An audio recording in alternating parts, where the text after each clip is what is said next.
Oo. Halimbawa ito, ICI nagrekomenda ng mga kasong kriminal laban kay Ko at 17 iba pa. Oo. E di ang mga tao ngayon magtataka.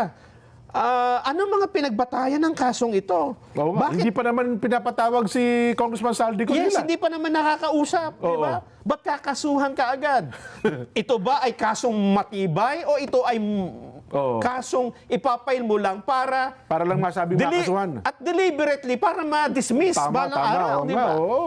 Kasi hindi natin nakita kung paano naluto, di ba? Oo, at Paano ginawa? At hindi talaga naman, wala pang pagkakataon na naipatawag si Congressman Saldico dyan sa ICI na Ay, yan. pati nga yung SunWest na corporation ang binabanggit dito. Eh. Tama. Ang alam kong pinapatawag lang yung mga diskaya, Yan. yung engineers, Oho. yung mga senador. Pero itong SunWest, Dahil ba sa statement lang ng mga tinawag nila, yun ang magiging batayan? ayun ang magiging problema Hindi natin. hearsay yan pag nagkataon, At di ba? ang magiging dahilan niyan, dahil hindi niya ipinakita kung paano, mag-i-speculate ngayon ang iba't ibang grupo. Oho. Di ba? Magsasabing, nako, niluluto po tayo. O kaya naman yung iba, hindi. Tama. Magulo po talaga. Oho. Kasi kanya-kanya ng kanya-kanya ng hula, Oho. speculation kung ano nangyari.